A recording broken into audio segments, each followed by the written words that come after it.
ராஜி, அந்த சிதம்பரம் சிரிச்ச முகமா இருக்காருன்னு அந்த ஆளு எல்லாரும் அப்பாவின்னு நினைக்கிறாங்க. ஆனா அந்த ஆளு ரொம்ப வெனைக்கார மனுஷன். அவர் பொண்ணுங்கன்னா சும்மாவா? அதுங்களும் அப்படித்தான். என் வீட்டுக்கு உன்னை கொண்டாந்து வச்சிருக்கோமே, அதான் ஒரு ஊமை கொட்டானே. அவ என்னம்மா பண்ணா? அவளா பாக்குறதுக்கு பசுமாடு மாதிரி தான் இருப்பா. ஆனா பண்றதெல்லாம் நரி பண்ற வேலை. அவளுக்கு ஊமை குசும்பு ஜாஸ்தி. அப்படியா? எங்க வீட்டு கதை தனி கதை. அவ பண்ற கூத்தெல்லாம் பிடிக்காம நான் தனி கொடுத்துன போறேன்னு சொல்லிட்டேன், தெரியுமா? என்னம்மா, நீங்க தனி கொடுத்துன போனுட்டீங்களா? ஆமாமா, தனியா போறேன்னு சொல்லி கிளம்பிட்டேன். ஆனா என் புள்ள மாணிக்க இருக்கானே, அவன் எந்த காலத்துலயும் என்ன விட்டு கொடுக்க மாட்டான். பொண்டாட்டிய முதுகுல 2 போடு போட்டு எனக்கு எங்க அம்மா தான் முக்கியம்னு சொல்லி அவளை அப்படியே அடக்கி வச்சுட்டான், தெரியுமா? இப்போ அவ ஆட்டம் குறைஞ்சு அப்படியே அடங்கி போயிட்டா. மாணிக்க மாதிரி புள்ள கிடைச்சது உங்க புண்ணியம். எங்க வீட்ல என்ன? எங்க வீட்ல முழு தப்பையும் விஜய் மேல சொல்லிட முடியாது. கோபிதான் சுத்த மோசம். என்னமோ பெரிய உலக அழகிய கல்யாணம் பண்ணிக்கிட்ட மாதிரி அவ பின்னாடியே முக்காலி தூக்கிட்டு அலையறான். அவ இழுக்கிற இழுப்புக்கெல்லாம் இவனும் போறான். அவளை முதிக்கிட்டு இவன் தான் குதிக்கிறான், தண்ணி கொடுத்துரும் போகணும்னு. அவன் பொண்டாட்டி கிறுக்குல முன்ன பின்ன இருந்தாலும் நீங்க விடக்கூடாது. ஈஸ்வரி, நீ அவன் கூட பிறந்தவ தானே? இத்தனை வருஷமா நம்ம கூடவே இருந்த பயல நேத்திக்கு வந்து எவ்வளவு ஒருத்திக்கிட்ட தார வாத்துறதா? நாம தான் கண்டிஷனா இருக்கணும். எங்க வீட்டுல எல்லாம் ஓரளவுக்கு மேல நாங்க அவளை பேச விட மாட்டோம். நாங்க தான் விஜய் கொஞ்சம் இடம் கொடுத்துட்டோமா. அதான் தப்பு. உன் தம்பி மேல பாசமா தான் இருக்கணும். அதே சமயம் தம்பி தானேன்னு அசால்ட்டா இருக்க கூடாது. சரிம்மா, நம்ம கூட ஒன்னா இருக்கிறதா நல்லதுன்னு உன் தம்பி நீ நினைக்க வைக்கணும். சரிம்மா. எக்காரணம் கொண்டும் அவனை தனியா போக விட்டுறாத. அப்புறம் அவன் நம்ம வீட்டு பயலா இருக்க மாட்டான், ஞாபகம் வச்சுக்கோ. சரிம்மா, நாம கிளம்பலாமா? போலாம். அம்மா, பிரசாதம் எடுத்துங்கம்மா. இல்லம்மா, பரவாயில்ல, நீங்க வீட்டுக்கு எடுத்துட்டு போங்க. உங்ககிட்ட பேசிட்டு இருந்தது மனசு கொஞ்சம் நிம்மதியா இருக்குமா. ஈஸ்வரி, கோயில்ல நின்னு சொல்றேன். நான் எப்பவும் எல்லாரும் நல்லா இருக்கணும்னு நினைக்கிறவ, நியாயத்தை மட்டும்தான் பேசுறவ. ஒருத்தர் கெடுக்கணும்னு மனசால கூட நினைக்க மாட்டேன். அந்த நல்ல மனசுக்கு தகுந்த மாதிரிதான் சாமியும் என்ன வச்சிருக்கு. நீங்க ரொம்ப சரியா சொன்னீங்கம்மா. சரிம்மா, நான் கிளம்புறேம்மா. எப்படி பேசிட்டு போறாங்க பாத்தீங்களா நீ? அவங்க கடைசியா பேசுறத கேட்டியா? என்னமோ பெரிய அப்பாவி மாதிரி. மனசுல யாருக்கும் கெடுதலே நினைக்க மாட்டாங்களாம்ல. உடம்பு பூரா விஷம். இப்ப கூட பாரு, அந்த சைடு போன உடனே நம்மள பத்தி தான் குறை பேசும். சரி விடுங்க அண்ணி, எல்லாரும் நம்மள போலவே இருப்பாங்களா? நாம வெளுத்ததெல்லாம் பாலுன்னு இருக்கோம். அப்படி சூதுவாக்கு தெரியாம வளர்த்துட்டாங்க நம்மள. என்ன பண்றது? வா போலாம்.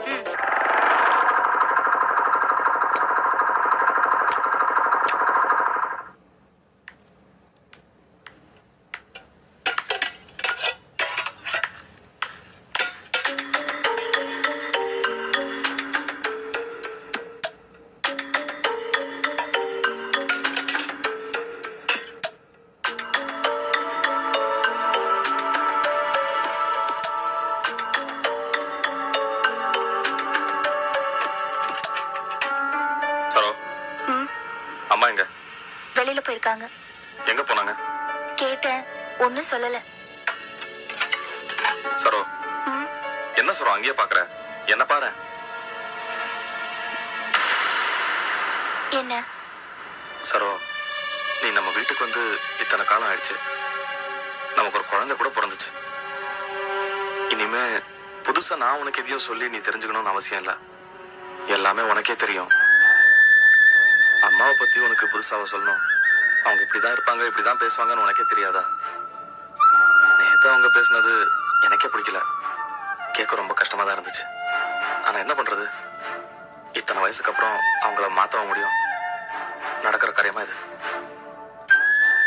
நீ ஒன்னும் பழைய காலத்து மனுஷி இல்ல. எல்லாத்தையும் புரிஞ்சுக்கிட்டவ. அவங்களுக்கு சரிசமமா நீயும் பேசினா எப்படி சரோ? அதான் என்ன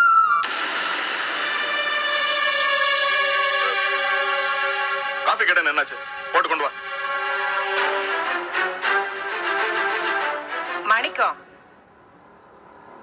உனக்கு சங்கதி தெரியுமா? என்ன? இந்த விஜின்னு இருக்காளே, அதான் உன் குழந்தையா? அவ பண்ண கூத்து தெரியுமா? என்ன பண்ணா? இத்தனை காலமும் ஒத்துமையா இருந்த குடும்பத்தை கோள் முட்டி கலகம் பண்ணி பிரிவினைய கொண்டு வந்துட்டா, தெரியுமா? இங்க நம்ம வீட்டுல ஒரு மகராசி இருக்காளே, இவ என்னடான்னா உன்னை விட்டு என்ன துரத்த பாக்குறா. இப்போ இவ தங்கச்சி என்னடான்னா கூட்டு குடும்பத்துல இருந்து புருஷனை மட்டும் தனியா கழட்டிட்டு வர பாக்குறா. நம்ம வீட்டு மகாராணி ஏற்கனவே சூழ்ச்சி பண்ணி தனியா உன்னை காம்பவுண்ட் வீட்டுக்கு தள்ளிட்டு போனவ தானே. இவ பேர இப்ப அவ அங்க நல்ல நாட்டுறாளாம். யோசிச்சு பாடுறா, அவ வளப்ப பத்தி நான் ஒரு வார்த்தை சொல்லிட்டேன்னு ஒடி புடிச்சுக்கிட்டு என்கிட்ட சண்டைக்கு வந்தவ தானே. இப்ப என்ன சொல்லுவா? அக்கா தங்கச்சிக்கு அத்தனை பேரும் புகுந்த வீட்டுல யாரையும் அனுசரிச்சு போக மாட்டாங்கன்னு தெரிஞ்சு போச்சா? என்னடா நான் பாட்டுக்கு சொல்லிக்கிட்டே இருக்கேன், நீ அசையாம நிக்கிற. அம்மா, அடுத்தவங்க வீட்டு சமாச்சாரம் நமக்கு எதுக்குமா? அப்படி இல்லடா, நம்மள வச்சுதானே அவங்களுக்கு இந்த சம்மந்தமே அமைஞ்சது. இப்போ அந்த வீட்டு பொம்பளைங்க இத நம்ம கிட்ட சொல்லி நியாயம் கேக்குறப்போ நமக்கு எவ்வளவு அசிங்கமா இருக்கு. என்னடா நான் பாட்டுக்கு பேசிக்கிட்டே இருக்கேன், என்னமோ புதுசா காப்பியை பார்த்த மாதிரி குடிச்சுக்கிட்டே இருக்க. இல்லம்மா, எனக்கு கடையில நிறைய வேலை இருக்கு, கிளம்புறேன்.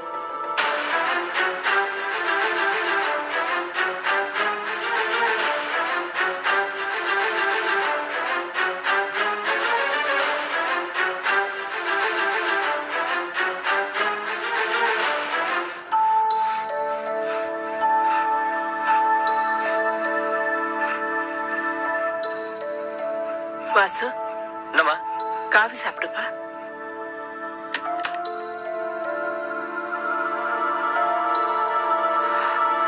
வாசு, அப்பாவுக்கு உடம்பு சரியில்லை, டாக்டரை பார்க்கணும். என்ன உடம்புக்கு? சுகர் அதிகமா இருக்குன்னு நினைக்கிறேன். உங்ககிட்ட ஏதாவது பணம் இருந்தா கொடுப்பா.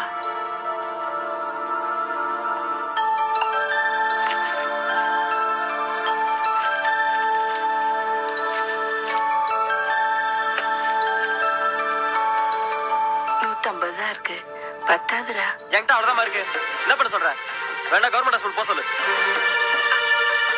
சுகர் டெஸ்ட் பண்ணணும், அதுக்கு இன்னும் ஜாஸ்தி பணம் வேணும். எதுக்குமா டெஸ்ட் பண்ணோம்? இதெல்லாம் தேவையா? என் பலாப்பழத்தை நல்லா தேன்ல ஊற வச்சு சாப்பிட்டாருல, அப்புறம் சுகர் ஏறாம என்ன பண்ணும்? முதல்ல அந்த நாக்க கட்டுப்படுத்த சொல்லு போ. அண்ணே, உன்கிட்ட பணம் இல்லனா அதோட பேசாம இரு. எதுக்கு இந்த கிண்டல் கேலி எல்லாம்? யாரு நான் கிண்டல் கேலி பண்றேன்? கண்டதையும் கண்ட்ரோல் இல்லாம தின்ற வேண்டியது, அப்புறம் சுகர் அது இதுன்னு என்கிட்ட வந்து நிக்க வேண்டியது, நான் பணம் கொடுத்தா இவ்வளவு தானு கேட்க வேண்டியது. இது கேலி கிண்டலாம் தெரியல உனக்கு. அண்ணே ப்ளீஸ் பேச்சை விடு. அம்மா, எவ்வளவு பணம் வேணும்? 500 ரூபாய் வேணும் சக்தி. நான் என் ஆபீஸ்ல கேட்டு வாங்கி தரேன்.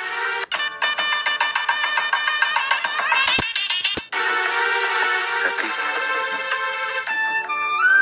இப்பதானமா வேலைக்கு சேர்ந்த, அதுக்குள்ளேயும் போய் கடனா பணம் கேட்டா நல்லா இருக்குமாமா? பரவாயில்லப்பா, நான் எதுக்காக வேலைக்கு போறேன்? உங்களுக்காக தானே. பணம் உங்களுக்கு உதவலைன்னா வேற எதுக்கு?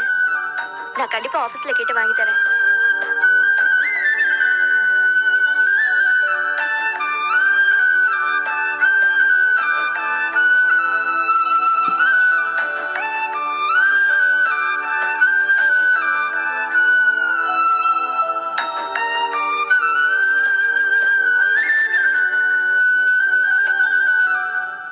சந்திரலேகா வீரபாண்டியன் அண்ட் தங்கதுரை, வாழைப்பந்தல் மோகன், அடுத்த வேலூர் மாவட்டம் ராமபாளையம் செல்வகுமார், விஜய் அண்ட் ரமேஷ். இவங்களுக்கெல்லாம் நிறைய வயசு இருக்கும். நான் என்ன கேட்கலாமா? ஏய் வாடா, ஐயா கூப்பிடுறாரு. ஏய் மரியாதையா பேசுற வாடாங்கற. ஏய் யாருன்னு நினைச்ச? இவர் பெரிய பிஸ்டா, இந்த ஏரியா ரவுடி. கூப்பிடுறோம், நாங்க வந்துடுமா? ஏய் யார பார்த்து ரவுடிங்கற? கையடியா. ஏய் போலீஸ்கார மேலே கை வைக்கிறியா? இல்ல சார், வாடா. நீங்க போலீஸ் தெரியாது சார். ஏய் போலீஸ்கார வெளிய போறீங்க. வாடா கேளுங்க சார். நல்ல நான் இல்ல சார். சார் விடுங்க சார். சார்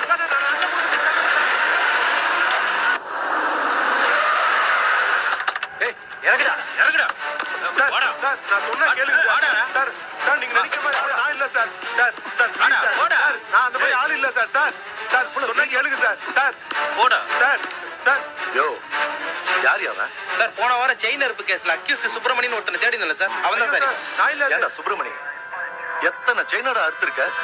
இல்ல சார், என் பேர் ரவி சார். நான் பிசினஸ் பண்ணிட்டு இருக்கேன் சார். என்னையா இது? போய் பேசுறான் சார். ஐயோ. நான் போய் கூட்டத்துக்கு என்ன திமிரா பேசுறேன்? நான் இல்ல. போதாததுக்கு எம்எல்ஏ கை வச்சா சார். என்னது, போலீஸ் மேலே கைய வச்சிட்டானா? ஆமா சார். போலீஸ் எனக்கு தெரியாது. என்ன சார்? சார்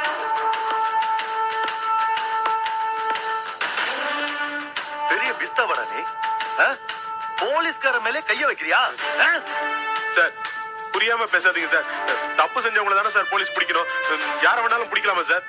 என்கிட்டயே சட்டம் பேசுற? உங்ககிட்ட எப்படி சட்டப்படி விசாரிக்கணும்னு எங்களுக்கு தெரியும். வாங்க சார், வாங்க. வேணாம் சார், நான் இல்ல சார் அந்த மாதிரி ஆளு. பாடா இருந்ததும் இல்லாம இவெல்லாம் சட்டம் பேசுறான். சட்டப்படி விசாரிக்கணும்னு சொன்னால சட்டப்படியே விசாரிச்சிடுவோம். சார் மாமியார் வீட்டுக்கு கூட்டிட்டு வந்துட்டு மரியாதை கொடுக்கலன்னா எப்படி? Sir sir please sir. சொல், யார் யார்கிட்ட எங்க செயின் அறுத்த சொல்லு. சார் நான் இல்ல சார், எனக்கு அந்த மாதிரி வேலையெல்லாம் தெரியாது சார். சுப்பிரமணி, பொய் சொல்லாம உண்மை சொல்லிடு. ஐயோ சார், சுப்பிரமணி இல்ல சார், என் பேர் ரவி சார். ஓஹோ, நீங்க ரவிங்களா? போலீஸ் மேலே கைய வச்சிருக்க. போலீஸ் அடிச்சா எப்படி இருக்குன்னு தெரியும்ல? சொல்றேன், உண்மை சொல்லு. சொல்ல மாட்டேன்.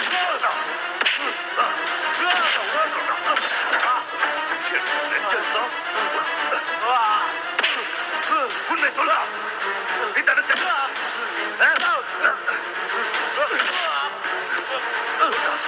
உண்மை சொல்லு. உண்மை சொல்ல மாட்டேன்.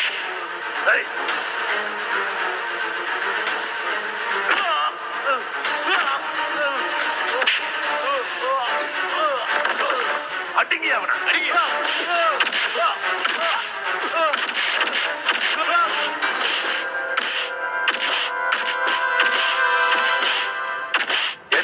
ஐயா, 10 நாளைக்கு முன்னாடி நடந்த ராபரி கேஸ், அப்புறம் அந்த செயின் கேஸ், வேற எந்தெந்த திருட்டு கேஸ் இருக்கோ அது அத்தனையும் இவன் பேர்ல எழுதுங்கய்யா. சரிங்க ஐயா. போலீஸ்கார மலையை கை வைக்க.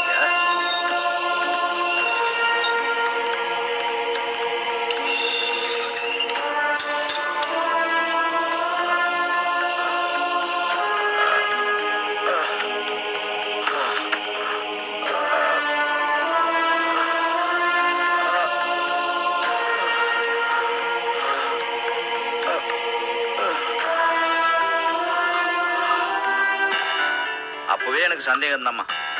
அந்த பய புத்திக்கு நீ இன்டர்வியூக்கு போறானு விபதிலாம் கொடுத்து வாழ்த்துனானே, அப்பவே எனக்கு ஒரு சந்தேகம் இருந்துச்சு. படுபாவி பையன். விடுங்க மாமா. எப்படிமா சும்மா விட முடியும்? மனசெல்லாம் பதறுது. அன்னைக்கு ஒரு தப்பு நடந்து போச்சு. அந்த போனை நான் அட்டன் பண்ணிருக்கணும். நான் அட்டன் பண்ணியிருந்தேன்னு வச்சுக்கோ, ரவின்னு ஒருத்தன் செத்துட்டான்னு சொல்லியிருந்தா கூட உன் இன்டர்வியூ முடிஞ்சதுக்கு அப்புறம் தான் உன்ட்ட சொல்லியிருப்பேன். ஆனா போனை உங்க அப்பா எடுத்துட்டாரு. தான் மருமகனுக்கு என்னமோ ஏதோ பதறி போயிட்டாரு. அப்பாவி மனுஷன். அப்பாவால அந்த நேரத்துல வேற எப்படி மாமா யோசிக்க முடியும்? அதுவும் சரிதான். எப்படிப்பட்ட சான்ஸ் இப்படி மிஸ் ஆகி போச்சம்மா. கெடுத்துட்டானம்மா. ஒரே ஒரு போன் கால்ல எல்லாத்தையும் கெடுத்துட்டானே. எனக்கு வர்ற ஆத்திரத்துக்கு உன்னை இப்படியே கூட்டிட்டு போய் அழகர் குளத்துல விட்டுட்டு, ஆமாம்மா உன்னை அங்க விட்டுட்டு நான் ஏதாவது ஒரு முதியோர் இல்லத்துல சேர்ந்துடணும். ஆனா அந்த நாயா தெரு தெருவா அலைஞ்சாத்தான் அவனுக்கு உன்னோட அருமையும் புரியும், பிள்ளைங்களோட பெருமையும் தெரியும். மாமா, நானும் பாத்துட்டே இருக்கேன். நீங்க வர வர ரொம்ப டென்ஷன் ஆயிட்டே இருக்கீங்க. உங்க புள்ள மேல இருக்கிற கோவத்துல உங்க உடம்ப நீங்க இருக்காதீங்க. புலம்ப விட்டானம்மா, புலம்ப விட்டானே. நானும் புலம்பி அவனை மாதிரி அக்கறக்கன ஆக போறேன் பாரு. ஹலோ, நாங்க போலீஸ் ஸ்டேஷன்ல இருந்து பேசுறோம். அங்க ரவின்னு யாராவது இருக்காங்களா? ஹலோ சார், இங்க பாருங்க, இந்த வீட்டுல ரவின்னு யாருமே கிடையாது, வச்சிருங்க. இந்த பாத்தியா, காலையில உங்ககிட்ட தகராறு பண்ணிட்டு போனா, இப்ப யாரையோ விட்டு போலீஸ் ஸ்டேஷன் ரவி அது இதுன்னு போன் பண்றான். என்ன மாமா, ஸ்டேஷன்ல இருந்து போன் பண்றதா சொல்றாங்க, நீங்க பாட்டுக்கு வச்சிட்டீங்க. நீ சும்மா இருமா, இதுக்கெல்லாம் பதறாத. அவன் புதுசா ஒரு இது கண்டுபிடிச்சிருக்கான். வெளியில போய் யாரையாவது விட்டு பொய்யா ஒரு போன் பண்றது. இந்த பார், அவன் புதுசா ஏதோ நாடகம் ஆடுறான். நீ இதுக்கெல்லாம் பதறாம வேலையை பாரு. பார், குழந்தை அழுகுறான். அம்மா வாங்க, ஆடாதீங்கப்பா.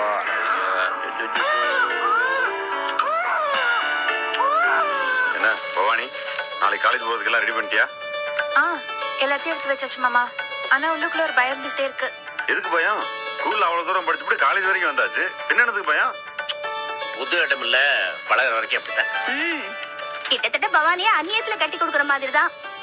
ஏண்டி, உனக்கு வேற உதாரணமே கிடைக்கலையா? எனக்கு வேற உதாரணம் தெரியாது. அக்கா சொல்றதும் கரெக்ட் தானே மாமா? கரெக்டா? அப்போ காலேஜே மாமியார் வீடுங்கிற. அது பவானி, வரும்போது அப்படியே மாப்பிள்ளைய பிடிச்சிட்டு வந்துடாத. சார் உள்ள வரலாமா? வாங்க தம்பி. அம்மா இந்த இபி கார்டையும் ரெசிப்டையும் கொடுத்துட்டு வர சொன்னாங்க. அப்படியா? ரொம்ப நன்றிங்க. என்னங்க நாளையில காலேஜ் போறீங்க போல இருக்கு. அம்மா சொன்னாங்க. ஆல் தி பெஸ்ட்ங்க. தேங்க்யூ. ஏன் தம்பி அது நல்ல காலேஜா? ரொம்ப நல்ல காலேஜ் சார். இன்னைக்கு சிட்டில இருக்க காலேஜ் அதான் பெஸ்ட் காலேஜ். அப்படியா? சரி நான் வரேன் சார். வாங்க. பவானி, நான் வரும்போது ட்ரெஸ் வாங்கிட்டு வந்தேன். நாளைக்கு காலேஜ் போகும்போது நீ அர்த்தம் போட்டு போகணும், சரியா? அதெல்லாம் எதுக்கு மாமா? அதான் நிறைய ட்ரெஸ் இருக்கே. தாய் மாமா வாங்கி கொடுத்தா வேண்டாம்னு சொல்லக்கூடாது. ரொம்ப தான் பிக்கப் பண்ணிக்கிறேன். நீ பாரு பவானி, நம்ம வீட்லயே நல்லபடியா படிச்சு நல்ல மார்க் வாங்கி பெரிய லெவல்ல வர போறது நீ தான். உனக்கு எந்த குறையும் வரக்கூடாது. உனக்கு என்ன வேணாலும் என்கிட்ட கேளு, சரியா?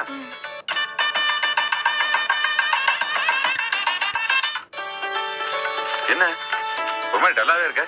எதுவும் பிரச்சனையா? அதெல்லாம் இல்ல மாமா, டென்ஷன் தான். என்ன டென்ஷனு? அங்க ராகிங் எல்லாம் இருக்கும். அதை நினைச்சதான் பயமா இருக்கு. ராகிங்னா? என்ன மாதிரி புதுசா சேர ஸ்டூடெண்ட்ஸ அங்க ஏற்கனவே படிச்சிட்டு இருக்க ஸ்டூடெண்ட்ஸ் கூப்பிட்டு வச்சு கேலி கிண்டெல்லாம் பண்ணுவாங்கக்கா. பெரிய பிரச்சனை ஆயிருமோ? ஏண்டி யாராவது உன்னை கிண்டல் பண்ணா நேரா வாத்தியார்ட்ட கூட்டிட்டு போய் அடி வாங்கி கொடுக்க வேண்டியதானே? அதெல்லாம் முடியாதுக்கா, இது காலேஜ். ஏன் அங்க வாத்தியார் இல்லையானே? நீ நினைக்கிற மாதிரிலாம் கிடையாதுக்கா. சீனியர் ஸ்டூடெண்ட்ஸ் கேலி பண்ணாங்கன்னா அவங்கள எதிர்த்து எதுவுமே பண்ண முடியாது. இது ஒன்றும் அழகர்குள்ள ஸ்கூல் கிடையாது, காலேஜ். ஓஹோ, அப்படி ஒண்ணு இருக்கா? நீ ஒண்ணு பண்ணு, காலேஜ் போகும்போது என்ன கூட்டிட்டு போ. அங்க யார் என்ன பண்றாங்கன்னு பாப்போம். அருமையான ஐடியா கொடுத்தடி. போகும்போது இந்த கட்டையும் கையிலே எடுத்துட்டு போ.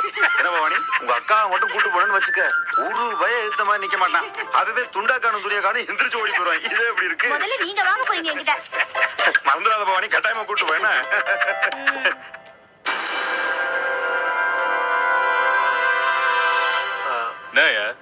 என்ன சொல்ற? உன் பேர் என்ன? என் பேர் ரவி சார். நான் தவண முறையில ஃபேனு, டிவி, ஃப்ரிட்ஜு, கட்டில், பீரோன்னு திக்கிற கடை வச்சிருக்கேன். என்ன திருடன்னு சொல்லி அடிச்சு கொண்டாந்து உள்ள வச்சுட்டாங்க. பொய் சொல்லாத சுப்பிரமணி. பொய் சொன்ன நானே உன்னை உதைப்பேன். இல்ல சார், சத்தியமா சொல்றேன். என் பேர் ரவி.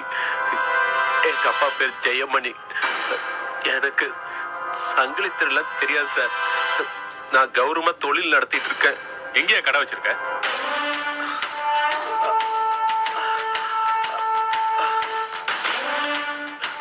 சார் என் விசிட்டிங் கார்டு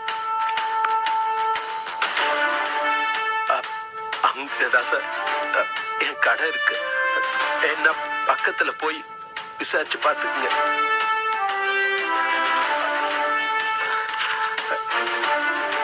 இதான் என் டிரைவிங் லைசன்ஸ்.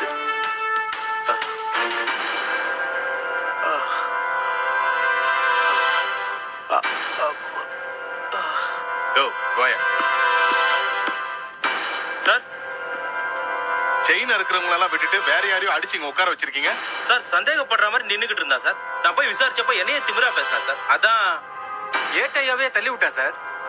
ஓஹோ. ஏன் சார், போலீஸ்காரங்க கேள்வி கேட்டா ஒழுங்கா பதில் சொல்ல மாட்டீங்களா? சாரி சார், அது வந்து ஏன் அப்படி குடைச்சல் கொடுக்குறீங்க? நல்லவங்களெல்லாம் கூட்டு வந்து இப்படி அடிச்சு உட்கார வச்சிருக்கீங்க. எங்க எஸ்ஐ சார் ரவுண்ட்ஸ் போயிருக்காரு. ரவுண்ட்ஸ்? ஏதோ தவறு நடந்து போச்சு. நீங்க தான் சாப்பிடுறீங்களா? வாங்கி சொல்லட்டுமா? அதெல்லாம் ஒண்ணு வேண்டாம் சார். அப்ப நீங்க கிளம்பலாம். ஒரு ஆட்டோ பிடியா? Sorry mister Ravi, by mistake உங்களை கூட்டிட்டு வந்திருக்காங்க. நீங்களும் உங்ககிட்ட தவறுதெல்லாம் பேசிக்க கூடாது. அதனாலதான் உங்களை போட்டு அடிச்சிருக்காங்க. Anyhow, forget it. இது மேலும் பெருசு பண்ண நினைக்காதீங்க. அது யாருக்கும் நல்லது இல்லை. சரி சார், இந்தாங்க உங்க லைசன்ஸ். பயா,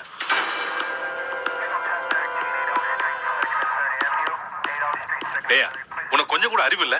ஒரு தவறான ஆளை கூட்டு வந்து இப்படி கண்ணா பண்ணான்னு போட்டு அடிச்சு வச்சிருக்கீங்களே. அவன் வில்லுங்க பிடிச்ச ஆளா இருந்தா என்னையா பண்ணுவீங்க?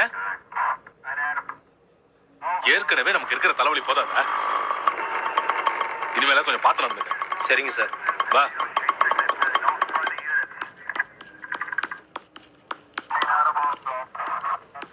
சார் ஆட்டோ வந்துருச்சு சார். சார் வண்டி வந்துருச்சு, நீங்க புறப்படுங்க. யோ, இவரை மெதுவா கூட்டு போய் வண்டியில உட்கார வையா.